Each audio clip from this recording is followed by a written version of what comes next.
कोई भी सपना साकार करने के लिए सबसे जरूरी है सही कोच का होना। चुनिए रिपब्लिका बीपीएससी वाला को और करे अपने बीपीएससी एग्जाम्स का सपना साकार। Download the app now.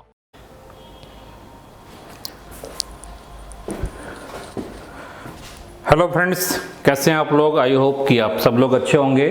मैं आनंद श्रीधम रिपब्लिका बीपीएससी वाले में आप सभी का बहुत बहुत स्वागत करता हूं। साथ ही रिपब्लिका ऐप पर भी आप सभी को बहुत बहुत स्वागत है। जिन लोगों ने इस यूट्यूब चैनल को सब्सक्राइब नहीं किया है, रिपब्लिका बीपीएससी वाले को जरूर सब्सक्राइब कर लेंगे। साथ ही रिपब्लिका ऐप को भी अपने मोबाइल के प्ले स्टोर में जाकर के इंस्टॉल कर लेंगे, क्योंकि उसमें उस ऐप में ढेरों सारी चीज़ें हैं। बीपीएससी की बहुत सारी कोर्सेज वगैरह चल रहा है, पीटी मेंस, टेस्ट सीरीज आदि आदि। तो एक बार जरूर आप जाकर के उसको विजिट करेंगे।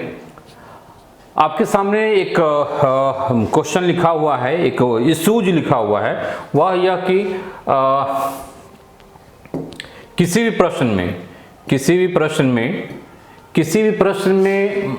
किसी भी व्यक्ति को, किसी स्टूडेंट्स को 20 मार्क्स आता है, तो वहीं किसी दूसरे में 30 मार्क्स कैसे आता है, यानी 5 मार्क्स, 7 मार्क्स, 8 मार्क्स, 10 मार्क्स कैसे ज़्यादा आ जाता है मेंस के एग्जाम में। बीपीएससी मेंस के संदर्भ में चर्चा हो रही है। तो उस अंतर को समझिए कि किस वजह से, और ये समझ लीजिए कि 10 मार्क्स तो छोड़िए, अगर 5 मार्क्स का भी अंतर आ जाता है तो काफ़ी बड़ा अंतर होता है, क्योंकि 8 क्वेश्चन लिखना होता है, 8 पंचे 40, और 2 पेपर होता है जीएस का, तो 40 दूनी 80 मार्क्स। और ये चीज़ें आपको ऑप्शनल में भी काम करता है। जो एवरेज स्टूडेंट्स हैं, जो बिलो एवरेज है, उनकी बातें मैं नहीं कर रहा हूं। जो एवरेज स्टूडेंट्स हैं, 2 ढंग के स्टूडेंट्स को मैं यहां पर लेता हूं। जो एक एवरेज है उसकी, और जो एबव एवरेज है, ठीक है। एबव एवरेज वाला क्या लिखेगा और एवरेज वाला क्या लिखेगा, उसी अंतर को समझिए कि इसको 20 मार्क्स आता है, इसको 30 मार्क्स क्यों आता है। 30 मार्क्स हो या फिर मतलब 25 मान लीजिए, 26, 27, 28, 29, 30 कुछ भी हो सकता है। 38 मार्क्स का क्वेश्चन होता है जीएस का। तो ये अंतर कैसे पैदा होता है, और आप भी कैसे 20 के बदले 30 मार्क्स आपको पर्टिकुलर क्वेश्चन में कैसे आए, उन चीज़ों को हम लोग देखेंगे। इसके लिए बेहतर है कि हम लोग उदाहरण देकर के हम लोग समझें कि एक्चुअली होता क्या है कि पीटी का एग्जाम और मेंस का एग्जाम टोटली अलग है। आप लोग मेंस में आप लोग की पीटी में एक तरह से महारथी होती है, और मेंस के लेवल पर जो चीज़ें होनी चाहिए वो चीज़ें नहीं होती है परंपरागत रूप से। उसमें मेंस में सबसे इंपॉर्टेंट चीज होती है कि क्वेश्चंस की समझ। फर्स्ट ऑफ ऑल क्वेश्चंस क्या पूछ रहा है इसको समझना होता है। जबकि हम ट्रेडिशनली आपकी ग्रेजुएशन में, पीजी में आप 20 क्वेश्चन रट के जाते हैं, 5 क्वेश्चन आप लिख डालते हैं। क्वेश्चन जो आता है कोई ट्विस्टेड नहीं आता है, वही कारण, वही परिणाम, वही प्रभाव वाला क्वेश्चन आता है। बिल्कुल ही कन्वेंशनल टाइप का क्वेश्चन आता है, एक ही थर्रे का, एक ही डिजाइन का। तो ऐसे में आपको बहुत ज़्यादा स्ट्रेस वहाँ पर नहीं पड़ता है, और आपको 12th में 80%, 90% मार्क्स लाने की आजकल आदत सी हो गई है। ग्रेजुएशन में भी आप आराम से 60% मैनेज कर लेते हैं। लेकिन यहाँ पर यूपीएससी का एग्जाम हो या बीपीएससी का एग्जाम हो, 60% आ जाता है तो समझिए कि वो टॉप हो गया, टॉप कर गया। यूपीएससी में तो 55-56% पर भी आप टॉप कर जाते हैं। सेम चीज़ बीपीएससी में भी है। तो यहाँ का एग्जाम थोड़ा सा अंतर है। एक उदाहरण हम लोग लेते हैं, उससे आप चीज़ें और क्लियर होगी। मान लीजिए एक प्रश्न है जो कि आई थिंक 63 या 64 बीपीएससी में आया था कि चंपारण मूवमेंट, इतिहास का क्वेश्चन है, चंपारण आंदोलन। देखिए कैसे हम लोग ब्लंडर करते हैं। चंपारण मूवमेंट कैसे राष्ट्रीय आंदोलन का आरंभिक बिंदु था, ठीक है। चंपारण आंदोलन कैसे राष्ट्रीय आंदोलन का आरंभिक बिंदु था, राष्ट्रीय, ठीक है, आरंभिक बिंदु या टर्निंग पॉइंट कर सकते हैं। आरंभिक बिंदु था। क्वेश्चन मैं पूरा नहीं लिख रहा हूं, आरंभिक बिंदु था। अब इस क्वेश्चन को अधिकांश लोगों को हमने जब टेस्ट सीरीज में दिया पहले से, अच्छी बात है कि क्वेश्चन आ गया, तो अधिकांश लोगों ने जो टेस्ट सीरीज में लिखा, आप आश्चर्यजनक ढंग से उसमें मैक्सिमम लोगों ने जो लिखा वह यही कि गांधी जी 1917 में कैसे मतलब राजकुमार शुक्ल गांधी जी से मिलते हैं, किसानों की दुर्दशा के बारे में बताते हैं और गांधी जी स्वीकार करते हैं उनका निमंत्रण, बिहार आते हैं और वहीं जो नील का मुद्दा था, तीन कठिया प्रथा का, उसको उठाते हैं, उसका विरोध करते हैं, राजाज्ञा का अवज्ञा करते हैं, उन पर मुकदमा चलता है। वो सारी कहानी चटकारे के साथ आप लिखते हैं। अरे इसलिए कि आपने देखा कि चंपारण आंदोलन आ गया, ये तो गेस क्वेश्चन था, ये तो बिल्कुल ही आना था और चंपारण आंदोलन की सारी घटनाक्रम को लिख देते हैं। लेकिन पेज पूरा आपने 4 पेज भर दिया, लेकिन चंपारण आंदोलन राष्ट्रीय आंदोलन का आरंभिक बिंदु था या स्टार्टिंग पॉइंट था, इनिशियल पॉइंट था, टर्निंग पॉइंट था, यह कहीं भी सिद्ध नहीं हुआ। ठीक है, जबकि आपको इसको सिद्ध करना था how it was the turning point of the national movement और starting point of the national movement.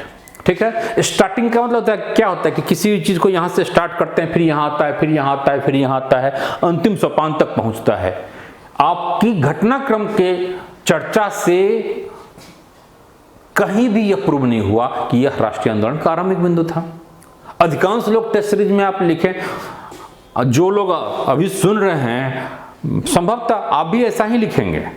ठीक है, तो ऐसे में आपको मार्क्स 20 मार्क्स भी अगर आ जाए तो बहुत ज्यादा है।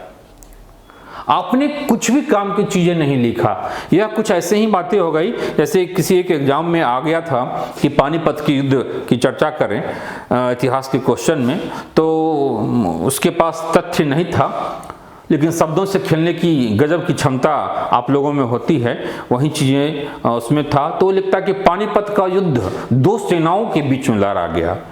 एक सेना, दोनों सेना की ओर से काफी तलवारबाजी होती है, भयंकर युद्ध होता है, खूनों की नदियां बह जाती है, अंत में एक सेना हारती है, दूसरी सेना जीत जाती है।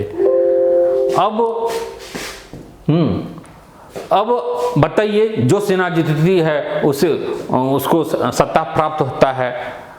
अब बताइए कि इसमें गलती क्या है? कुछ भी गलत है? पेज तो उसने ही भर दिया पूरा, जो भी 3 पेज 4 पेज है इस पूरी कहानी से उसने भर दिया, लेकिन कुछ भी गलत भी नहीं है तो कुछ भी सही भी नहीं है। मतलब उसको अगर 38 मार्क्स का अगर क्वेश्चन हो तो क्यों उसको 20 मार्क्स भी दिया जाए ऐसे उत्तर पर, जबकि उसने लिखा तो पूरा है। बिल्कुल ही बिना हड्डी का, बिना स्पाइनल कॉर्ड का, बिना मतलब रीढ़ की हड्डी का, वह एक मांस के लुथरा की तरह है। सब कुछ लिखा लेकिन तथ्य कुछ भी नहीं है। सेम चीजें कहीं ना कहीं गलती हम लोग कर बैठते हैं। दूसरी बात है कि क्वेश्चन आया और यूरेका आ गया। जो आपको आपकी बुक में है, जो आपको डिक्टेशन के फॉर्मेट में किसी कोचिंग संस्थान में लिखाया गया है, वही चीज आकर के आप लिख डालते हैं। डिक्टेशन लिखाने वाले कोचिंग संस्थानों से बिल्कुल ही बचिए, ऐसे मतलब टीचरों से बिल्कुल ही बचिए। आपके स्कूल कॉलेज में भी वही होता रहा है। ठीक, परंपरागत नोट्स दे दी जाती है, नहीं वो सही नहीं है, यहाँ पर वो काम नहीं करेगा।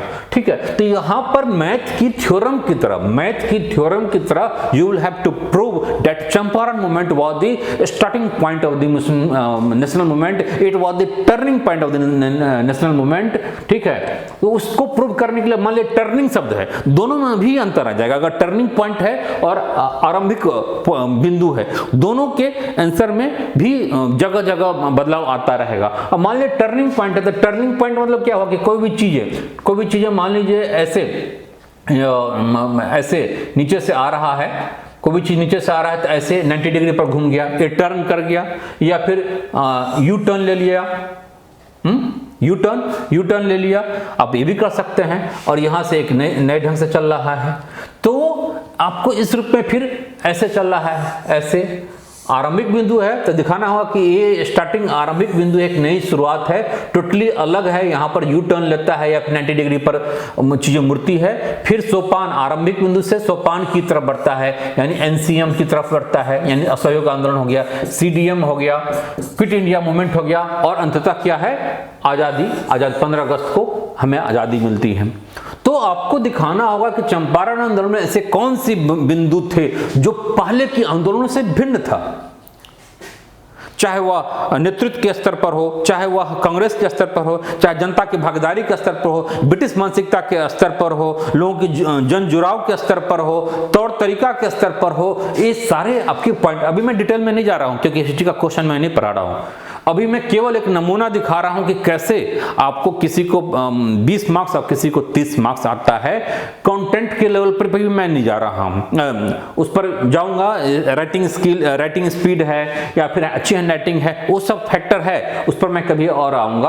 अभी केवल यह दिखा रहा हूं कि पूछा कुछ और जाता है और मैक्सिमम क्वेश्चन में आप लिखते कुछ और हैं, आप वह लिखते हैं जो आप जानते हैं। आप एक तरह से चुनौती दे रहे हैं कि तुमको जो पूछना है पूछ लो, हम वही लिखेंगे जो हम जानते हैं, जो हमारे नोट्स में है, जो हमारे नैनो एक सुपरफिशियल बुक्स है केबीसी नैनो, उस बुक्स में लिखा हुआ है, जो हमारे टीचर ने डिक्टेशन के फॉर्मेट में लिखाया है। नहीं, यहाँ पर चीजें डायनेमिक हो रही है, यहाँ पर चीजें अप्लाइड हो रही है, यहाँ पर बहुत सारे क्वेश्चंस ऐसे मिलेंगे जो आपको एग्जामिनेशन हॉल में ही ऑन द स्पॉट उसकी मेंटल फ्रेमिंग या फिर एक्चुअल फ्रेमिंग कॉपी में करनी होगी और उसके अकॉर्डिंगली आपको आंसर को तेजी से लिखना होगा। जो भी 22 मिनट 23 मिनट एक क्वेश्चन पर आपको मिलता है उसके अंदर आपको करना होगा, ठीक है। तो इस क्वेश्चन में भी वही बातें हैं कि आप इन सारे बिंदुओं की जिसकी जब मैं चर्चा किया हूं उसके आधार पर आप दिखाएंगे अलग अलग। मान लीजिए 7 पॉइंट है तो 7 पैराग्राफ में अलग अलग दिखाएंगे। कहीं से भी घटनाक्रम लिखने की कोई आवश्यकता ही नहीं है। 1 लाइन 2 लाइन 3 लाइन मुश्किल से चर्चा कर दीजिए स्टार्टिंग में, और उसके बाद मैथ की थ्योरम की तरह कि क्या आपको प्रूव करना है, ठीक है, सिद्ध करना है कि, और लास्ट में सिद्ध किया, प्रमाणित किया, तो उस वैसे आप लिखेंगे तब जाकर के अच्छा मार्क्स आएगा। इस हर एक क्वेश्चन में ग्राफ डायग्राम फ्लो चार्ट आपको बनाना है। जैसे मान लीजिए यही है तो इसमें आप दिखाएंगे कि स्टार्टिंग बिंदु, जैसे ऐसे आप आरंभिक बिंदु दिखा सकते हैं, स्टार्टिंग इनिशियल पॉइंट है, फिर ऐसे आगे बढ़ता है, एक सोपान आप दिखाएंगे। ऐसे आप यहाँ पर आकर के 15 अगस्त 1947 जब हमें आज़ादी मिली थी इसको आप दिखाइए। यानी जो चीज़ यहाँ पर चंपारण मूवमेंट में, चंपारण सीएम में स्टार्ट हो रहा है, चंपारण मूवमेंट में जो नेतृत्व के स्तर पर, कांग्रेस के स्तर पर, जनता की भागीदारी के स्तर पर, ब्रिटिश के स्तर पर, जिन चीज़ों की शुरुआत राजनीति का तौर तरीका है वह अलग था। ये पहले से काफ़ी भिन्न था, जो पहले से जो चला आ रहा था, चाहे वह तिलक के नेतृत्व के समय में हो या फिर स्वदेशी आंदोलन के संदर्भ में हो या थियोसॉफिकल सोसाइटी के संदर्भ में हो, जो पहले से चीजें चली आ रही थी उससे काफी भिन्न एक यू टर्न यहाँ पर दिखता है जब गांधी जी चंपारण मूवमेंट में जिसकी शुरुआत करते हैं, ठीक है। मैं बार बार कर रहा हूँ, मैं डिटेल में नहीं जा रहा हूँ, बहुत लंबा इस क्वेश्चन का आंसर होगा। मैं कभी मौका मिलेगा तो डिटेल में जाऊंगा कि क्या क्या पॉइंट हो सकता है। और जब ऑफलाइन क्लासेज और ऑनलाइन क्लासेज वगैरह स्टार्ट हो रहा है, ऑनलाइन तो ऑलरेडी पहले से चला है, इसमें सारी चीजें, एक तो नमूना है केवल हिस्ट्री का, बहुत सारी चीजें आपको पता ही नहीं होता कि कितने ब्लंडर आप कर रहे होते हैं, ठीक है। तो पीछे की चीजों को थोड़ा सा बैकग्राउंड आप दिखाइए कि पीछे जो चली आ रही थी उससे काफी हट करके एक नई शुरुआत विभिन्न मुद्दों पर, नेतृत्व के स्तर पर, इन सारी चीजों के स्तर, तौर तरीके के स्तर पर, जनता की भागीदारी के स्तर पर शुरुआत होती है, जो कि पहले के आंदोलनों में नहीं देखा जाता था।